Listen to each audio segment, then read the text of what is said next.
কেন নিউ ইয়র্কে মোদি ইউনুস বৈঠক হলো না, জানালো নয়াদিল্লি। নিউ ইয়র্কে জাতিসংঘের সাধারণ পরিষদের সম্মেলনে ভারতের প্রধানমন্ত্রী নরেন্দ্র মোদি এবং বাংলাদেশের অন্তর্বর্তীকালীন সরকারের প্রধান উপদেষ্টা ডক্টর মোহাম্মদ ইউনুসের সঙ্গে বৈঠক হওয়ার কথা ছিল, কিন্তু বৈঠকটি কী অনিবার্য কারণবশত বৈঠকটি হয়নি। বৈঠকটি কী কারণে হলো না তার ব্যাখ্যা দিয়েছে নয়াদিল্লি। ভারতের কেন্দ্রীয় স্বরাষ্ট্র মন্ত্রণালয়ের পক্ষ থেকে বলা হয়েছে, দুই নেতার বৈঠক না হওয়ার প্রধান কারণ সফরসূচিতে গরমিল ও সময়ের অভাব। প্রসঙ্গত, জাতিসংঘের সাধারণ পরিষদের অধিবেশনকে ঘিরে বাংলাদেশের বিভিন্ন সংবাদ মাধ্যমে গত বেশ কয়েকদিন ধরে জল্পনা চলছিল যে অধিবেশনের ফাঁকে ভারতের প্রধানমন্ত্রী নরেন্দ্র মোদি এবং বাংলাদেশের বর্তমান অন্তর্বর্তী সরকারের প্রধান উপদেষ্টা ডক্টর মোহাম্মদ ইউনুসের মধ্যে দ্বিপক্ষীয় বৈঠক হতে যাচ্ছে। তবে গত 19শে সেপ্টেম্বর নয়াদিল্লির পক্ষ থেকে বলা হয়, নিউ ইয়র্কের মোদি ও ইউনুসের মধ্যে কোনো বৈঠক হবে না।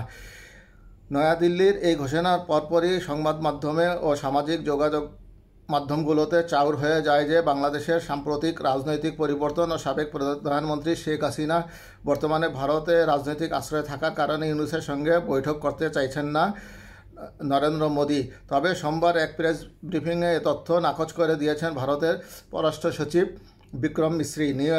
নিউ ইয়র্ক সফর শেষ করে আজ মঙ্গলবার ভোরের দিকে নয়াদিল্লির বিমানবন্দরে অবতরণ করেছে মোদিকে বহনকারী উড়োজাহাজটি।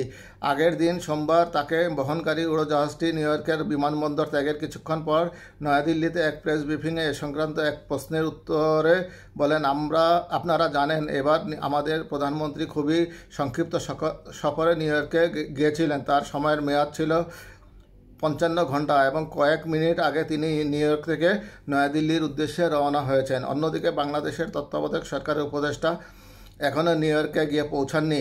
যেহেতু উভয়ের ভ্রমণ শিডিউল ভিন্ন ছিল, তাই এবার তাদের মধ্যে বৈঠকের কোনো সুযোগ ছিল না। ভারতের পররাষ্ট্র সচিব আরও জানান, যুক্তরাষ্ট্রের সাবেক প্রেসিডেন্ট এবং আগামী নির্বাচনে রিপাবলিকান দলের প্রার্থী ডোনাল্ড ট্রাম্পের সঙ্গে বৈঠকের কথা ছিল নরেন্দ্র মোদির, কিন্তু সংক্ষিপ্ত শিডিউল ও ব্যস্ততার কারণে সেই বৈঠকটিও বাতিল করা হয়েছে।